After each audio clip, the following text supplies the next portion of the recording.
In this video, I'm going to I am going to give you some problems regarding the subscriptions, stationery, vagera. Okay, these are the small problems that I'm going to give you, and after that we are going for a big problem, thereby people they can able to understand. The problem is ascertain the amount of subscriptions to be created to income and expenditure account for the year ending 31st December 2005. Subscriptions received in 2005 18,000 rupees. Subscriptions of 2004 received in 2005 it is 4,000. Subscriptions of 2006 received in 2005 3,000. Outstanding subscriptions of 2005 it is 2,500. Okay, this is the problem, and we have to find out the subscriptions to be credited in income and expenditure account. First of all, you have to take into account the subscriptions received. Okay, first of all, you have to take into account the subscriptions received 18,000 rupees. And from this, already I told you that the previous year subscriptions and the coming year subscriptions they should not be taken into account. They must be deducted. So less subscriptions of 2004, how much? 4,000 rupees. This thing you have to deduct from 18,000 rupees. When you deduct 4,000 from 18,000, you will come across 14,000, right? Now, after that, subscriptions of this is also we have to deduct. Subscriptions of 2006 received in 2005 it is 3,000. That is, you have to take into account the 14,000, and from that 14,000 you have to deduct the future year subscriptions, that is 3,000 rupees you have to deduct. So 14,000 minus 3,000 it comes to 11,000. Okay, now you have to add the outstanding subscriptions of 2005, that is 2,500 rupees. So 11,000 plus 2,500 it comes to 13,500. That is the amount to be created in income and expenditure account under the head subscriptions. Okay, Amma? So this is very simple. But one thing you have to keep in mind is, even though they are very simple, when we come across the examination point of view, when we come across this examination point of view, these small calculations only they will make you to go for confusion. But whatever it may be, you must be in the procedure. That is, when you come across the procedure, when you can able to understand the procedure, what to do and what not to do, then it will be very easy for you to do this. The thing is, you have to concentrate. You have to concentrate and you have to be very thorough with the procedure. Then automatically you will come across the solution. Okay, Amma. I'm going to take into account the second problem. Ascertain the income towards subscriptions for the year 2005 on the basis of the following information. On the basis of the following information. Subscriptions received in 2005 within brackets including 400 of 2004 brackets close is 25,000. Subscriptions in arrears on 31st December 2004 500 rupees. Subscriptions outstanding for 2005 1,800. Subscriptions received in advance as on 31st December 2004 3,000 rupees. Next, subscriptions received in advance as on 31st December 2005 1,200. Okay, he had given you 5 items. Sir, how to show this? Okay, Ascertain the income towards subscriptions. Okay, first thing is, okay, we have to take into account all those things. Subscriptions received in 2005, 25,000, and subscriptions of 2004, okay, that is 400 rupees you have to deduct. So 25,000 minus, okay, 400, it comes to, I mean, 25,000 minus 400, it comes to 24,600. Got it. Now, subscriptions outstanding for 2005, you have to add, okay, how much? 1,800. 1,800. Okay. So when you come across 24,400, mean, I mean 24,600 plus 1,800. Okay. It comes to 26,400. 26,000. Yeah. 20. Just a minute. Okay. 25,000 minus 400. It comes to 24,600 plus outstanding in subscriptions of for 2005. How much it is? 1,800. So plus 1,800. Yeah, 26,400. Right? 26,400. Then subscriptions received in advance as on 31st December 2004. This thing also we have to add 3,000. So the amount comes to 29,400. Okay. Subscriptions received in advance as on 31st December 2005. This belongs to previous year minus 1,200. The amount comes to 28,200. The amount comes to 28,200. Okay. So there is no necessity for you to take into account subscriptions in arrears on 31st December 2004, 500 rupees. There is no necessity for you to consider this. What is required is, first of all, you have to take into account subscriptions received 25,000, less subscriptions of 2,400, 400 rupees. So it will come to 24,600. For that, okay, you have to add, okay, two items: subscriptions outstanding for 2005, 1,800, and subscriptions received in advance as on 31st December 2004, 3,000. These two things you have to add.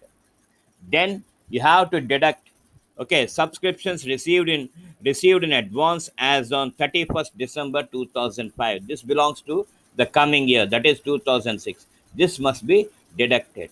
When you do this, you are going to get 28,200 rupees. That is nothing but income towards subscriptions. Now we are going for another this thing amount.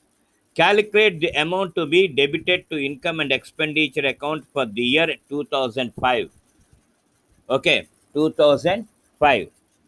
Stock of stationery on 1st January 2005, 400 rupees. Creditors for stationery outstanding on 1st January 2005, 300. That is opening balance of creditors. Amount paid for stationery during 2005, 1,500.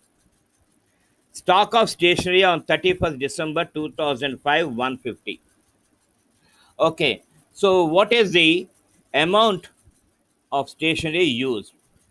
What is the amount that we have to show on the debit side of income and expenditure account? This thing also, it is very, very easy. First thing is, you have to take into account amount paid for stationery 1,500. In this, you have to deduct the opening balance. When you come across, okay, the opening balances, you have to, I mean, the opening balance, sorry, the opening balance you have to add, and you have to deduct the creditors for stationery at the beginning. Opening. So 1,500 amount paid for stationery during 2005, 1,500 plus, okay, stock of stationery on 1st January 2005, add, okay, 400. If you add that, you'll get 1,900. From that, okay, you have to deduct creditors for stationery outstanding on 1st January 2005, 300 rupees you have to deduct. So 1900 minus 300, it comes to 1600. Okay, minus closing stock of stationery on 31st December 2005, 150 rupees. So 1600 minus 150, you'll come across 1450. This thing you have to show on the debit side of income and expenditure account. Okay, I suppose that you followed this. Now we are going for another problem of the same this thing. Ascertain the amount of stationery debited to income and expenditure account for the year ended 31st December 2005. Okay, one by one I'm reading, Amma. Stock of stationery on 1/1/2005, it is 500 rupees. Creditors for stationery on 1/1/2005, 300 rupees. Advance paid for stationery carried forward from 2004, 100 rupees. Amount paid for stationery during the year 2005, it is 2200 rupees.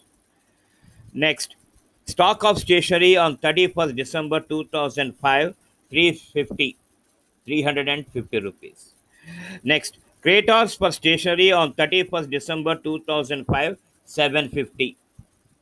Advance paid for stationery on 31st December 2005, 250. Okay, now you are given like this. First of all, what you have to do is amount paid for stationery during the year, that is 2200. Then add stock of stationery at the beginning of the year. Stock of stationery at the beginning of the year is 500. So 2200 plus 500, it comes to 2700. Next, advance payment for stationery made at the end of the last year. At the end of the last year, advance paid for stationery, advance paid for stationery carried forward from 2004, 100 rupees. So 2700 plus 100, 2800. 2800. So that is the thing that we come across. Okay. Next, Kratos for stationery at the end of the current year.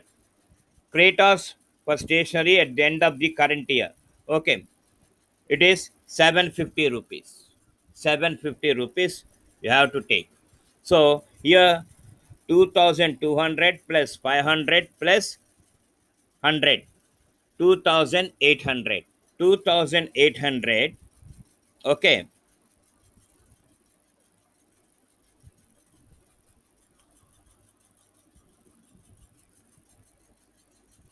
Yeah. 2800 plus 750.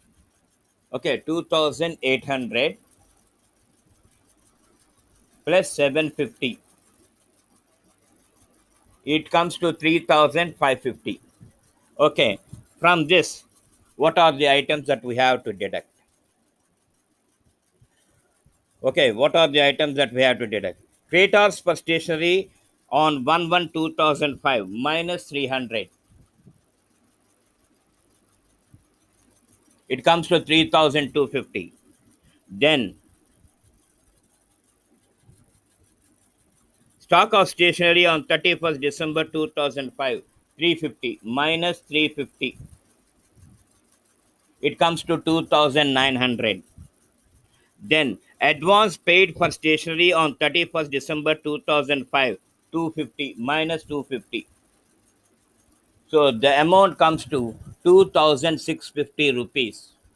2650 rupees. Like this, you'll come across, okay, only small items that we come across. Okay, so let us go for a receipts and payments account. Okay, Amma? Okay, I'm going to read the problem, and after that, I'm going to tell you the solution for that. Okay, ma'am. Prepare receipts and payments account for the year ended 31st December 2005. Cash in hand on 1/1/2005, 2000. Cash at bank on 1/1/2005, 15,000. Subscriptions received in 2005 within brackets, including 2,000 rupees for 2004 and 3,000 for rupees 2006. In this, the total amount is 40,000. Okay, here when we are going for receipts and payments account, okay, you will come across last year subscriptions as well as future year subscriptions and current year subscriptions. There is no necessity for you to make any adjustments. Directly you can show. Now, subscriptions outstanding on 31st December 2005. Okay, 2005, it comes to 2,500 rupees. This thing, it won't come in receipts and payments account because they are outstanding subscriptions. Investments on 1/1/2005, it is 15,000. Investments purchased in 2005, it is 5,000 rupees. Interest on investments received in 2005, it is 1,500. Interest on investments outstanding on 31st December 2005, 500. This item also, it won't come. Okay. Library books as on 1/1/2005, it is 10,000 rupees. Books purchased, okay, 3,000 rupees. Books purchased 3,000 rupees. Rent paid in 2005, 1,800. Okay. Rent outstanding on 31st December 2005, 400 rupees. This item also, it won't come. Cash in hand on 31st December 2005, 5,000 rupees. Okay. So this is the problem that was given. And in this problem, he didn't give you the bank main, cash at bank. That is closing balance of bank, he didn't give you. He had given you the opening balance in hand, opening cash balance in hand, as well as opening cash balance at bank. But in the last case, he had given you cash in hand closing balance, but he didn't give you the cash at bank. So you are supposed to find out the missing figure, that is cash at bank. Okay, so what are the items that we have to take on receipt side? First thing is cash in hand on 1/1/2005. It is 2,000 rupees. Okay, 2,000 rupees we have to take. Similarly, cash at bank on 1/1/2005, 15,000. Okay, 15,000 rupees you have to take. Next, subscriptions received in 2004. Okay, there won't be any distinction, please, between last year, current year, and future year. Whatever it may be, the total amount that was received, we have to take into account. So the total amount comes to 40,000 plus 40,000. Okay. Next, subscriptions outstanding on 31st December 2004, 5, it won't come. Investments as on 1/1/2005, it is also an opening balance, so it won't come. Okay, investments purchased in 2005, the amount is 5,000 rupees. So we are purchasing, so it will appear on the payment side. On the payment side, so it should be deducted. So minus 5,000, it comes to 52,000. Next, interest on investments received, okay, in 2005, 1,500. This must be added plus 1,500. Okay. Next, interest on investments outstanding. This will not come. 500 rupees, it will not come. Library books as on 1/1/2005. This is also an opening balance, so it won't come in receipts and payments account. Books purchased 3,000 rupees. It is nothing but a payment, so you have to deduct that. How much it is? 3,000 rupees. So minus 3,000. Okay, minus 3,000. Rent paid 1,800. So this must also be a payment. So minus 1800. Okay. Okay, 1800. Next, rent outstanding on 31st December 2005. It won't come. Next, cash in hand on 31st December 2005, 5000 rupees. This must also be deducted. Minus 5000. So the net amount cash at bank is 43,700 rupees. 43,700 rupees. Like this, you have to prepare the receipts and payments account. I suppose that it is clear, and tomorrow we are going for the other problems. Okay, fine. Thank you.